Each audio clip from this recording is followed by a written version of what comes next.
ফের বড় ভাঙ্গন বিজেপিতে। লোকসভা ভোটের ফলাফলে 3 দিনের মাথায় বিজেপি পরিচালিত ভেটাগুড়ি 2 নম্বর গ্রাম পঞ্চায়েতের 12 জন সদস্যের মধ্যে 9 জন সদস্য সাংসদ জগদীশ চন্দ্র বর্মা বাসুনিয়ার হাত ধরে তৃণমূল কংগ্রেসে যোগদান করলো। আজ সকালে সেতাইয়ের সাংসদের বাসভবনে গ্রাম পঞ্চায়েত সদস্যরা তৃণমূল কংগ্রেসের পতাকা নিজের হাতে তুলে নেন।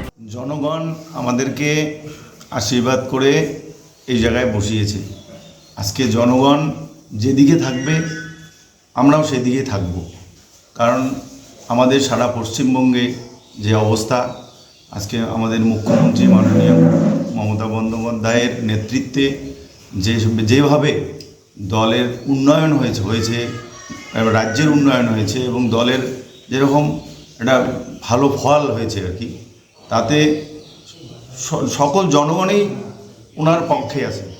এবং একটা সময় ভেটাগুড়িটা বিজেপির একটা দুর্গ তৈরি হয়েছিল এবং যেভাবে মানুষের উপর ভয় দেখিয়ে তাদের জোর করে বিজেপিতে নাম লিখিয়েছিল, আজকে তারা বুঝতে পেরেছে যে নিশীথ প্রামাণিক যেভাবে মানুষের উপর অত্যাচার করেছে, এমনকি দলীয় যারা কর্মী, এখানে উপপ্রধান সহ অনেকের কাছে শুনলাম যে ওদেরও এলাকায় পঞ্চায়েতদের উপপ্রধানকে এমনকি তাকে শারীরিকভাবে নির্যাতন করেছে বিজেপিরই সদস্যরা।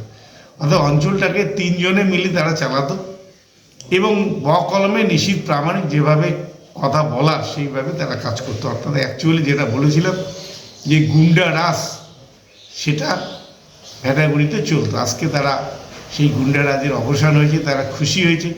তাই আজকে সকাল সকাল উপপ্রধান সহ 9 জন বিজেপির পঞ্চায়েত সদস্য তারা এসে আমার কাছ থেকে, আমার হাত থেকে তারা তৃণমূল কংগ্রেসে যোগ দিলেন। প্রসঙ্গত বিজেপির গড় বলে পরিচিত ভেটাগুড়ি 1 ও 2 নম্বর অঞ্চলগত পঞ্চায়েত নির্বাচনে নিজেদের দখলে রেখেছিল বিজেপি। তবে লোকসভা নির্বাচনের ফলাফলের পর বদলে যায় চিত্রনাট্য। ফলাফলের দিনই ভেটাগুড়ি 1 ও 2 নম্বর অঞ্চলে তালা ঝুলিয়ে দেয় গ্রামবাসী, এমনটাই অভিযোগ উঠে আসে। আজ ভেটাগুড়ি 2 নম্বর অঞ্চলের 12 জন পঞ্চায়েত সদস্যের মধ্যে 9 জন সদস্য তৃণমূল কংগ্রেসের যোগদান করলো। অর্থাৎ ভেটাগুড়ি 2 নম্বর গ্রাম পঞ্চায়েত বর্তমানে তৃণমূলের দখলে। কোচবিহার থেকে নিজস্ব প্রতিনিধি রিপোর্ট, খবর বাংলা।